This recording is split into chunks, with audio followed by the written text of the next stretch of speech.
This is Stigma, where we talk with leaders from many industries about how mental health and addiction have impacted their lives. Many people suffer silently from mental illness, addiction, depression, anxiety, and trauma. They never seek help because of stigma. In this podcast, host Stephen Hayes and his guests share their stories of recovery in order to encourage others to do the same. Here's Stephen. Welcome back to another episode of the Stigma Podcast. Today's guest is Martin Schappell. Martin has had a really fascinating career in the behavioral healthcare space, from getting an education in clinical care to practicing as a clinician with charter to finding his way to Universal Health Services, where he spent a number of years. And we've profiled that business in detail, and we did that a few weeks ago on one of our market updates. So don't forget to check that out. Today, he joins us to talk about behavioral healthcare broadly. We talk about care models and delivery, and we talk about opportunities to innovate within this space. And before we get into it, as a quick reminder, Stigma Podcast is listener supported through our Patreon page, which you can find a link to in the show notes. So please check us out there for more detailed, in-depth content, market analysis, and other insightful content on the behavioral healthcare space. That's enough of me talking. So Martin, thanks for being here, man. Thank you, Stephen. I appreciate the opportunity. So if you wouldn't mind, would you tell our audience a little bit about your sort of bio and background and your experience in the behavioral space, if you don't mind?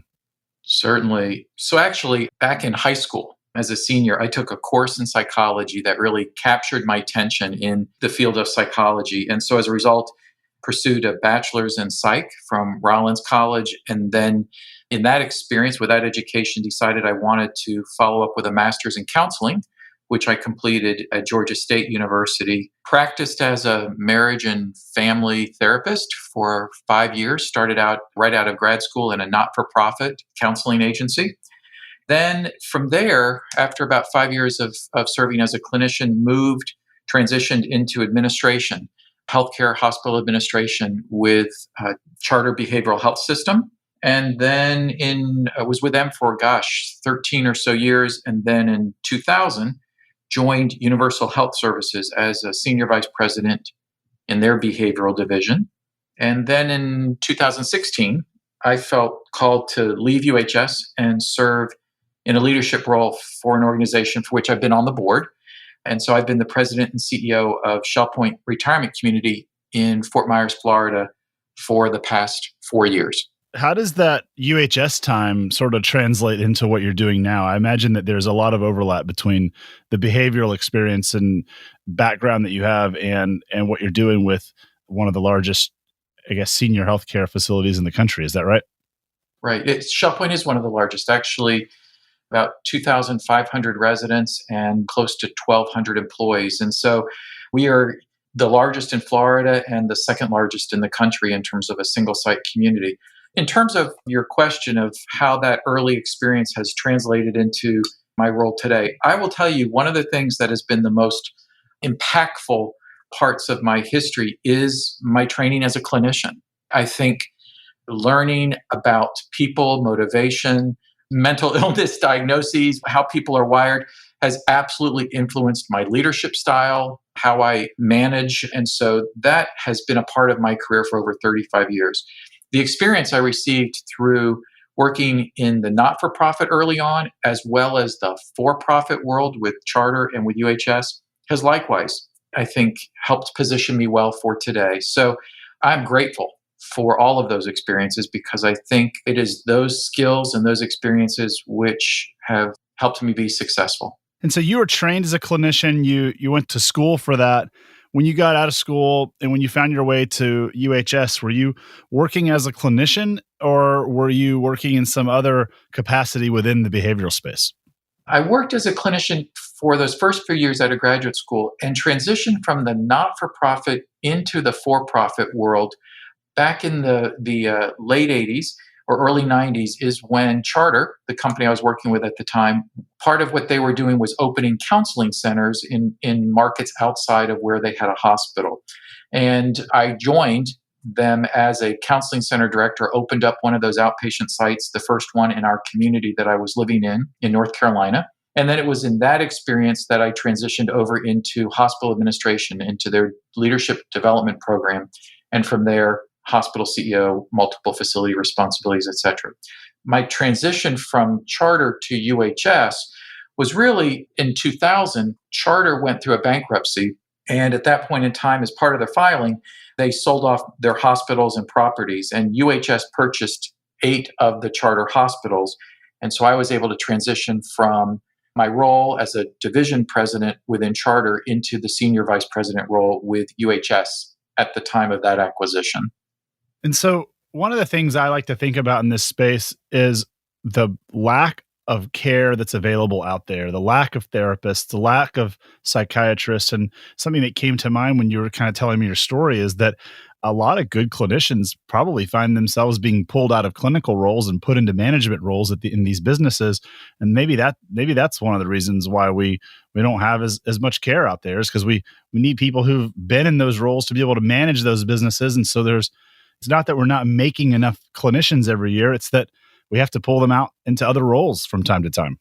I think I was one of those folks that probably, while I had an interest in psychology and the science of psychology, I was probably wired to be a business person that just happened to wind up through education and training in a clinical role. And so I think my brain has always been wired a bit to, I can think like a clinician, and I appreciate the skill set that was accompanied by that training. But I think at my core, I'm wired to be a business person. And so I think conversely, there could be those folks who wind up in business that might be better clinicians. But I just feel very fortunate that throughout my career, I could be a business person, but within an industry that I was passionate about, being behavioral health.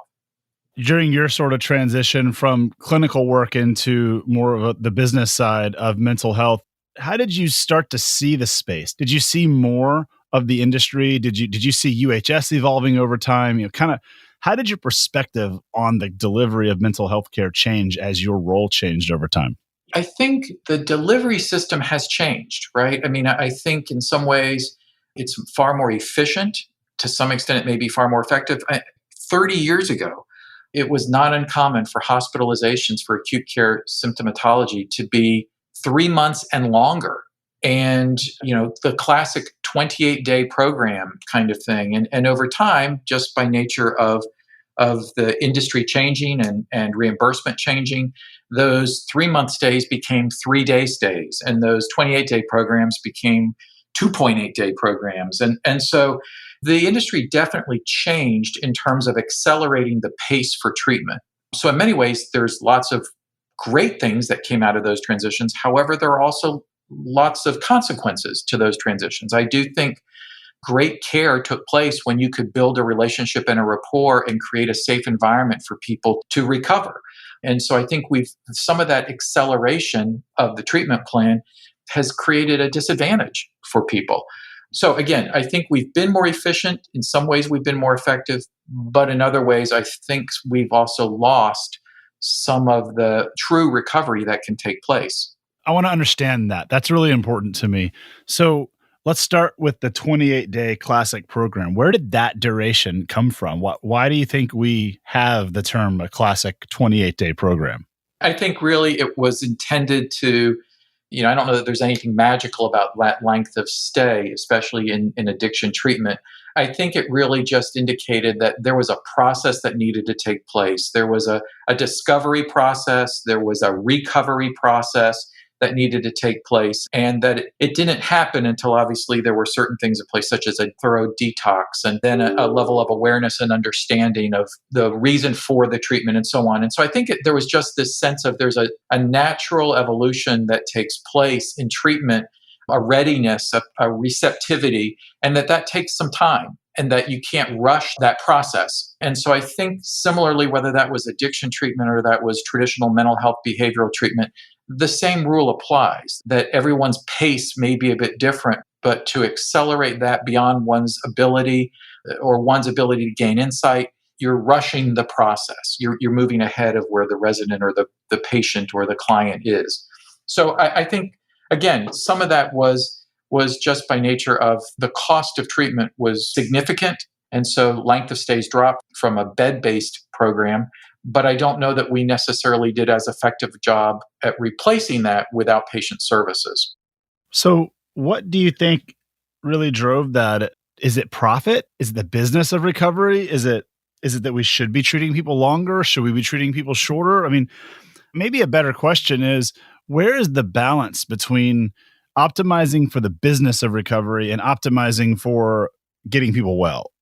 I think it's so individually based. And I think that's where we've lost that a little bit, is that we moved into models that are 3-day, 5-day, now 7-day if it's an inpatient program. And we've lost sight of what does Susie need or Joe need for them? What is their history? What has been their success in treatment? We've created more standardization in some ways with our treatment, which again creates some consistency and some predictability, but it also causes you to lose some of the individuation that needs to take place in treatment.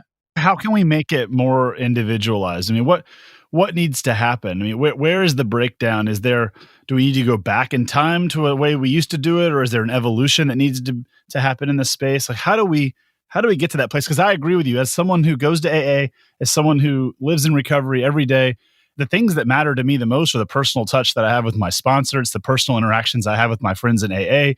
I mean, I appreciate the treatment center I went to, but I'm not 2 years sober because of that. I'm 2 years sober because I'm involved in a community of human beings that help each other. Right. And what keeps you engaged in that may be different than what keeps the next person engaged in that process of recovery. And that's what I think sometimes, as we standardize, that's where the rubber hits the road, is that's the art and science of all of this, right? Is how do I apply those techniques which create predictable outcomes? How do I create that treatment plan which is replicable, but also bring in the art of this, the art of psychology, to say, how do I apply that predictability, that standardization to each individual so that it's effective and that I don't cookie cutter the paradigms?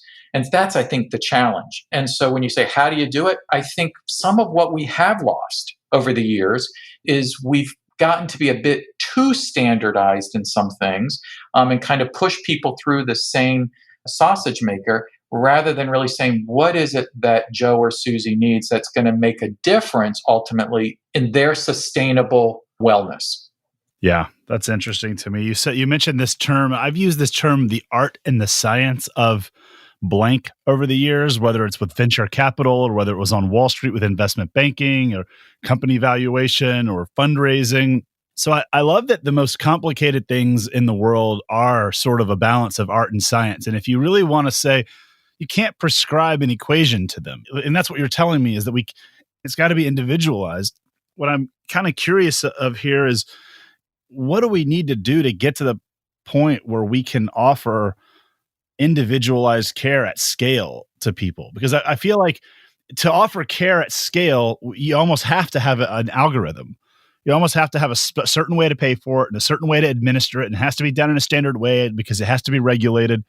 How do we break all of those molds and end up with a highly individualized system that helps anybody and everybody, no matter who they are?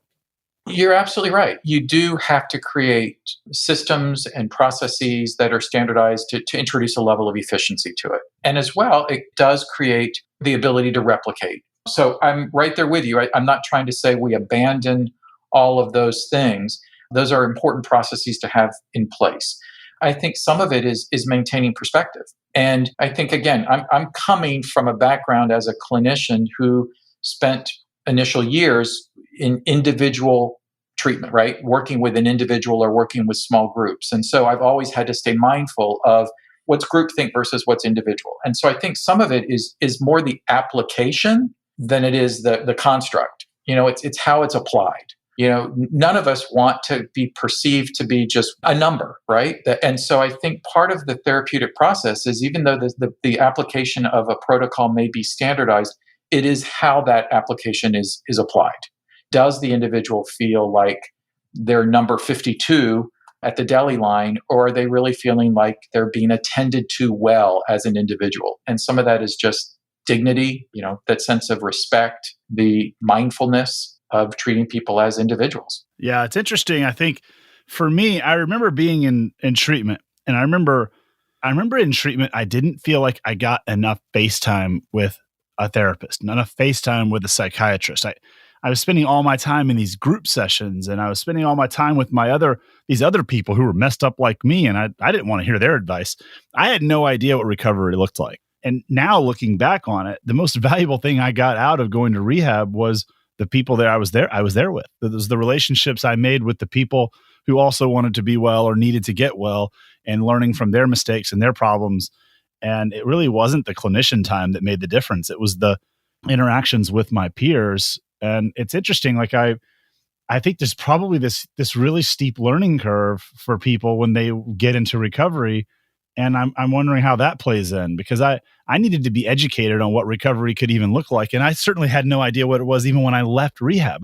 After 2 months at rehab, I still had no clue what recovery was. And it's a journey, right? It's a process, and it's a level of discovery and self-awareness and insight, and it's being challenged. It's being challenged by the individual work. It's being challenged in a group process. It's the validation to know you're not in this alone. You're not unique in that respect, that what you're struggling with, you're not the only one in the world. And so that sense of support is critical to recovery. The networking that you've talked about, the education that goes along with that, all of those are the pieces that go together. And that's what I'm saying, is that's what can create, those components can create the standardization of the experience. But how we work with you may be different than how we work with Susie, because of what baggage you bring to the table, or what your loading is compared to what Susie's loading is in her baggage. And that's where I think sometimes we can lose sight of that individuation. One thing that comes to mind for me, because I hear this conversation out in the treatment and recovery communities, is there's this tension between treatment and not going to treatment. There's some folks in the 12-step community who think that going to rehab is useless. And there's some folks that think that going to rehab is the solution, that 12 steps is a crazy faith-based religious thing that doesn't work.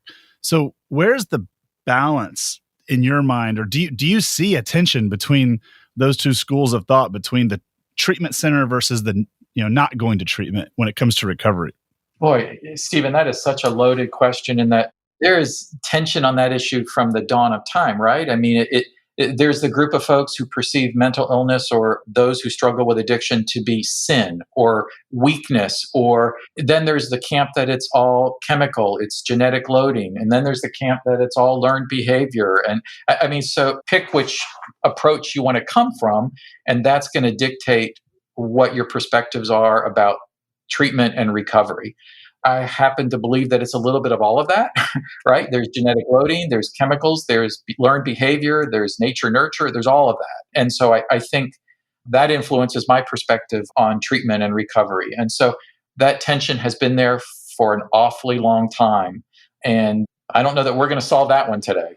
And I don't think it's one or the other. I mean, for me, I think my problem is that my body reacts differently to certain substances, different than other people's may or does. I think that my mind over time learned to process my trauma and my pain in a way that required me to use a substance, sometimes without my even knowing or without conscious effort. And then I think over time, I got to the point where my ego got out of control and it owned my life.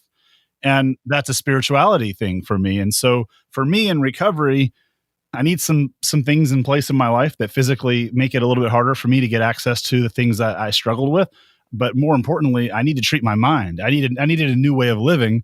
And for me, I needed faith. I needed spirituality. I needed something in my life that was bigger than me to take my ego out of the equation when making decisions, or when my subconscious was making decisions for me. I think it's all of the above. And I think that's where the art versus science comes in, because exactly how much of each, it's probably an infinite number of permutations and combinations of that mix, and it's different for every single human. That's exactly the point. You said it well. How do we get people there?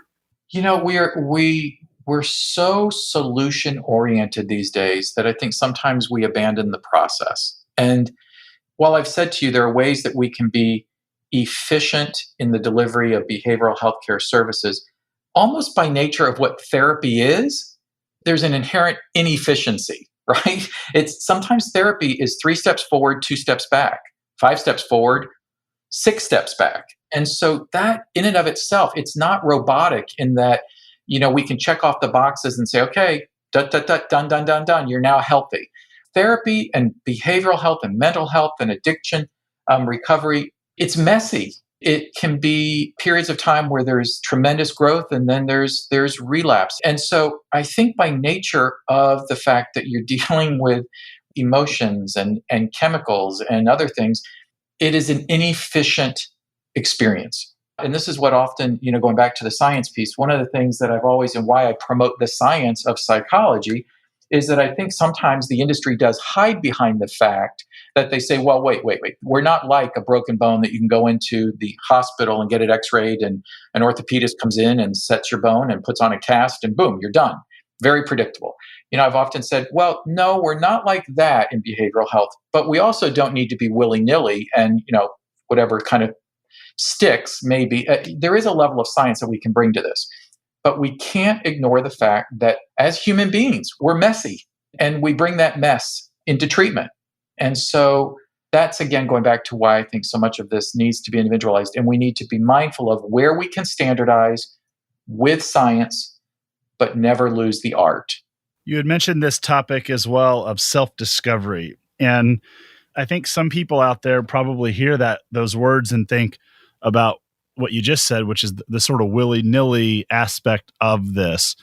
But what I've found in recovery is that the self-discovery is the most important part, because when I turn and face my weaknesses, when I get vulnerable, when I'm honest, when I take my ego and set it aside and I'm willing to face my problems head on and figure out why I have them and then do something about them, that's when I make real progress. But the funny thing about that is that oftentimes it looks like a therapy session where I walk out having cried the whole time and I'm miserable and I'm unhappy.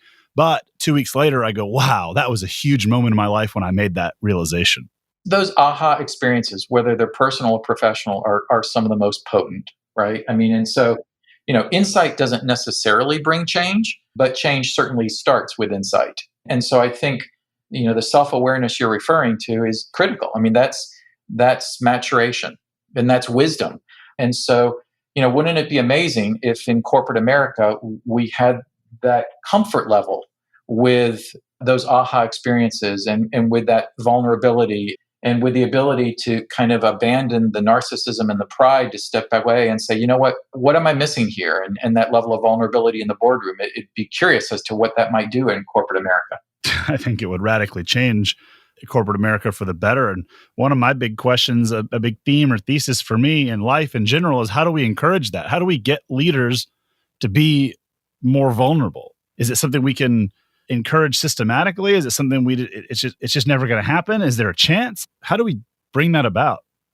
That's a great question, Stephen. Obviously you look at the climate in which we're in today, and, to some extent, some of the most successful leaders are fierce narcissists and are driven by their egos. And as a result, are exceptionally successful because they can't admit defeat or failure. And so to some extent, that's fuel for their success. But then on the total opposite end of the continuum, there are those leaders that are the servant leaders and that have chosen to adapt styles that are more of that servant mindset.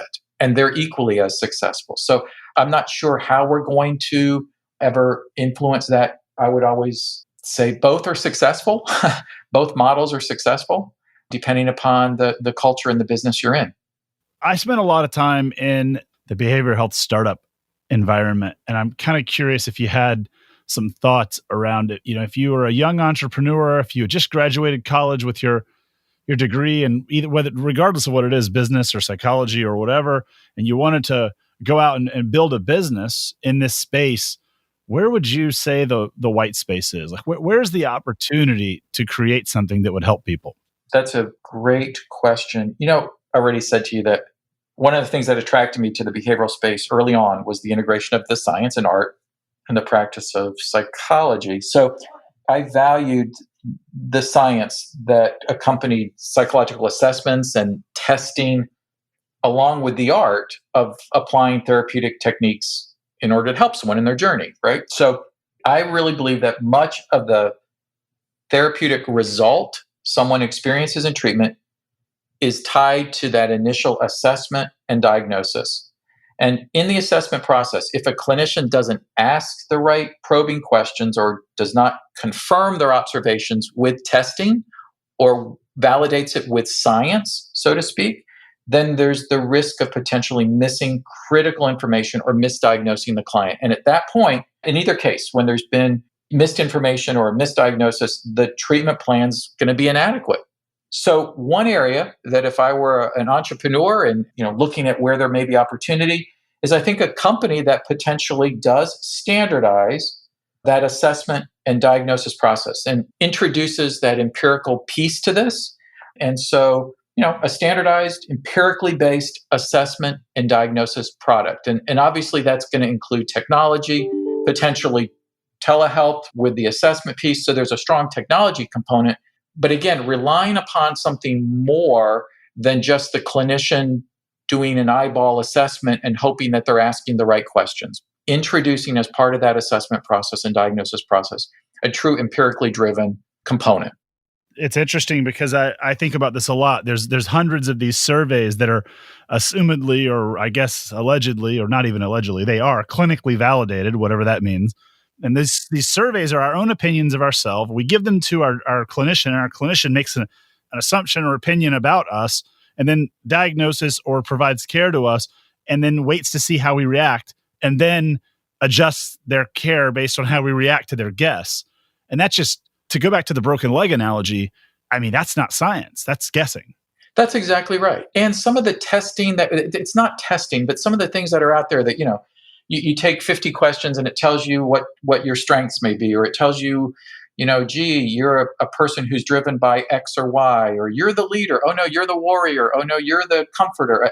We put labels to these things, but that's not psychological testing. It's inventories or it's interest inventories, but it's not psychological testing. And so I think we find comfort in being labeled the leader on the test or being labeled the intermediary or the mediator, but that's not getting to the heart and validating what is the mental illness or what is the pathology that's there. And I think some of that is, again, we wanted to move away from stigma. We wanted to move away from labels. We wanted to move away from some of these things. But in our abandonment of some of that, we've ignored that there is a lot of empirical work behind those diagnoses. And so I just think that part of what we've lost in the industry is that solid assessment and diagnostic evaluation process. And that's the foundation for treatment. And so I am reminded as a clinician, again, when I was trained, I really kind of cut my teeth on the mental health side, not as much the addiction side. And I will tell you, as an early therapist, if you came to me and you came in and as part of my assessment process, I don't even know that I would have asked you more than maybe a question about addiction, because I wasn't trained. I wasn't wired to ask those kinds of questions. And I would have missed completely that piece to you. And so that may not have come up in treatment unless you chose to disclose it to me. And so my point is, the treatment plan that we would have constructed would have been grossly inadequate for you. It would have been misguided. And a lot of us don't want help. A lot of people talk about the reasons people don't get help are stigma, cost, and access.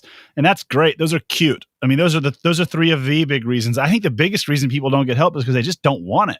I mean, I've been to see therapists before when I was in my addiction, and I lied to them. I told them everything except for about my mood disorder and my addiction. And they said, yeah, maybe you have ADD, or maybe you need to take a deep breath sometimes, or maybe you need some relaxation techniques. And so I walked out going, see, I don't have a problem. I can keep doing exactly what I was doing. And that's exactly my point, Stephen. If 20 years ago you had been in with a therapist who said, you know what, we're going to do some testing as well. We're going to validate what you've been saying to me. We're going to do some psych testing with you to really find out what's going on here, to confirm our impressions. You might not have been able to get in and out of that 50-minute hour, being as secretive or as deceptive. And so I think my point in this is that I think there's an opportunity for there to be a product out there that is integrating the observation, because again, as a clinician, part of what I'm reacting to is what I'm seeing, what I'm hearing, how that aligns with diagnoses and with clinical constructs. But a good clinician also wants to validate that. I want confirmation. Just like if you went into an emergency department and said, I think I broke my arm, They're going to take an x-ray. They're not just, if you say, well, I think I broke my arm, they're not just going to put a cast on you and say, all right, here's your treatment.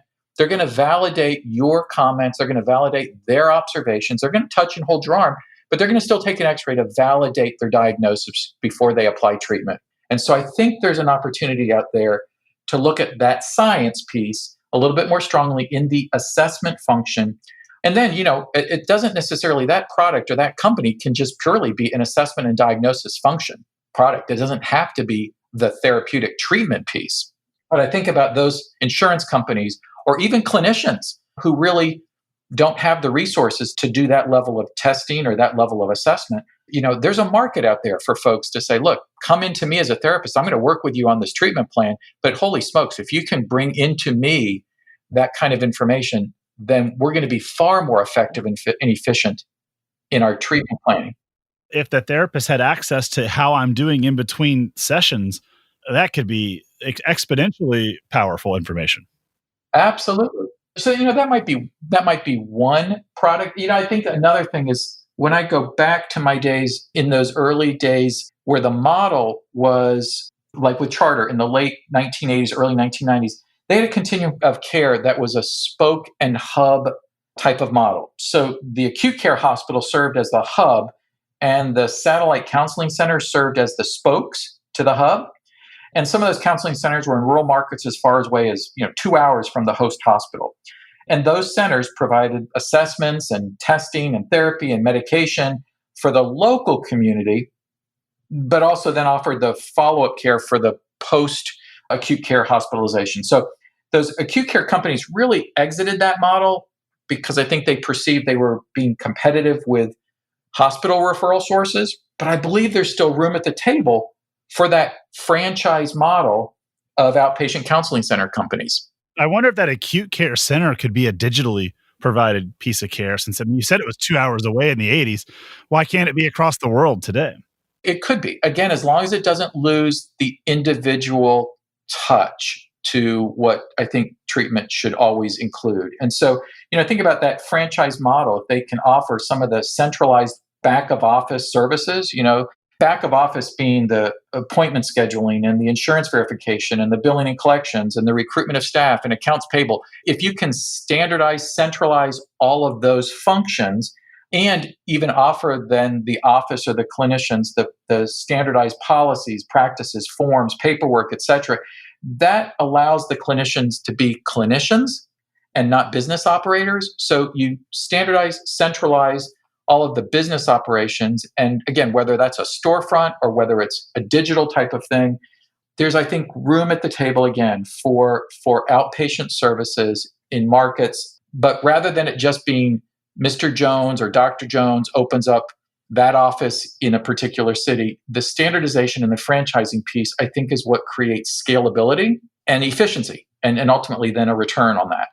So anyway, those would be two suggestions of a solid assessment, diagnostic, scientific process, and then secondly, a franchise outpatient type of business.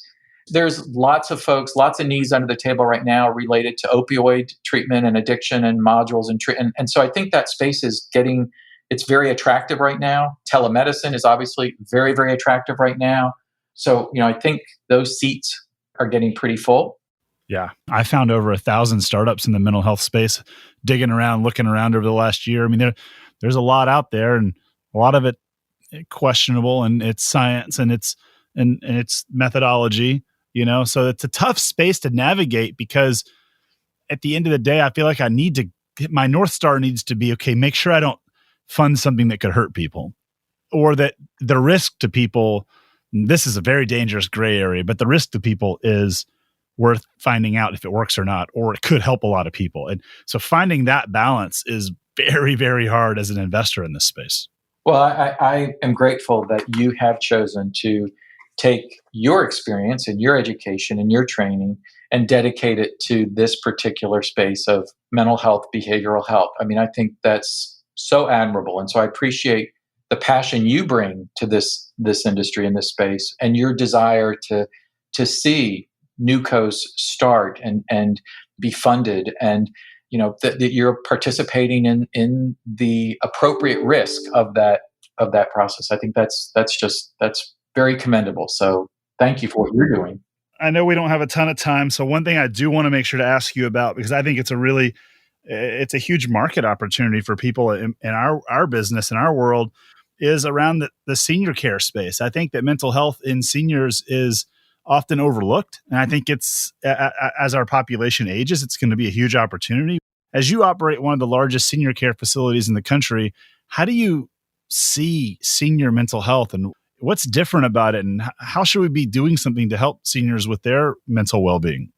I think they say 20 to 25% of people over 55 have some type of mental health concern. So whether that's depression, anxiety, addiction, just because one ages doesn't necessarily they mature out of a diagnosis. And so if someone's been haunted with depression from the time they were 20, chances are they're going to be haunted by it when they're 60, 70, or 80. Or if they struggled with an addiction at 30, they're going to potentially struggle with that in their later years. And so it's, I think one of those things that the mindset, though, as folks age, is they think that, some of that slowing down and some of those are some natural kinds of consequences of the aging process. And then oftentimes can be missed that the slowing down or the withdrawing is not the aging process. It's an underlying depression, or it's an untreated anxiety disorder, or they're not sleeping at night and we just attribute it to, as you get older, sometimes it's harder to sleep. Well, that could be a sign of an underlying mental health issue. So I think oftentimes for seniors, it goes untreated because the symptoms get attributed to aging. I think here in this community, we're so fortunate in that we, by nature of the scale of this organization, have the capability to really be holistic in how we care for our residents. So we've got on site body, mind, and spirit, meaning that we have a church on our campus and as part of the denomination, a very active, vibrant, faith-based organization here as our mission, a mission-driven organization. But that church on campus keeps us mindful and resources us with that spiritual piece. We've got the healthcare component on campus with a full medical facility and physicians, full-time physicians and APNs, and a psychology practice where we've got a psychologist and master level clinicians here full-time. And so we're constantly mindful of treating body, mind, and spirit and in our holistic approach to serving our residents. I will tell you just anecdotally, one of the things that in the here and now, under the current time when we're dealing with this pandemic, I am very concerned about how the seniors at this point in time, by nature of being a compromised group of folks, are really being driven into isolation. And that concerns me. They're a very responsible group of people. Seniors are typically rule followers. And so when anyone in authority comes out and says, hey, isolate, self-quarantine, protect yourself, they're doing that. But there are consequences to that isolation. There's a consequence to that withdrawal. And so that is concerning to me that over the next 3, 6 months, a year, we're going to see an escalation of symptoms with seniors. We're driven for relationships.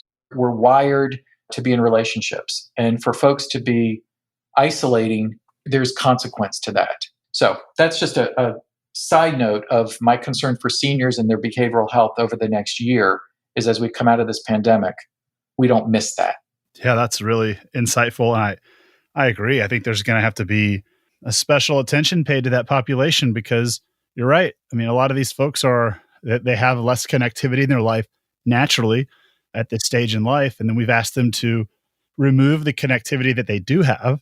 And we're tribal species. We're tribal animals. We need each other. And so we've got this population of people that just doesn't have the thing that we need. That's a recipe for disaster. Right. And so for those folks who were used to very active lifestyles or engagement in relationships or companionship to now isolate, to withdraw, they become a bit more sedentary, that's concerning to me. When you lose purpose, when you lose that connection, it's damaging. Well, look, I really appreciate you doing this with me today. This has been really insightful. What did I fail to ask that I probably should have? I think you've done a great job. I appreciate your questions, and so no, I don't think there's anything else out there. I'm really thankful that you came on to have this conversation. I think it was really insightful. I think it's going to help a number of folks. I think it's insightful about who we are as humans. I think it's insightful to entrepreneurs building in this space.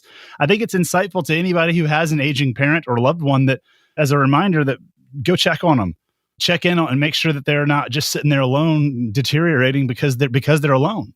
Right. Thank you so much for being here. I'm really grateful to have you share some time with us. My pleasure. I just want to give another special thank you to Martin for being here and for his insights. I want to say thank you to our listeners for being here. And please, if you like our content, if you could hook us up with a subscribe or a like or a review on your podcast platform of choice, share us with a friend. That would be really helpful.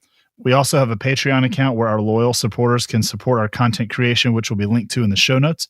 And we want to hear from you. Please do comment on social media. Let us know what you liked, what you want to hear more of. You can reach out to us on Twitter at StigmaCast and on Instagram at StigmaPodcast. You can reach us on email, info@stigmapodcast.com. And of course, you can find us on our website at stigmapodcast.com. And until next time, stay safe and be well.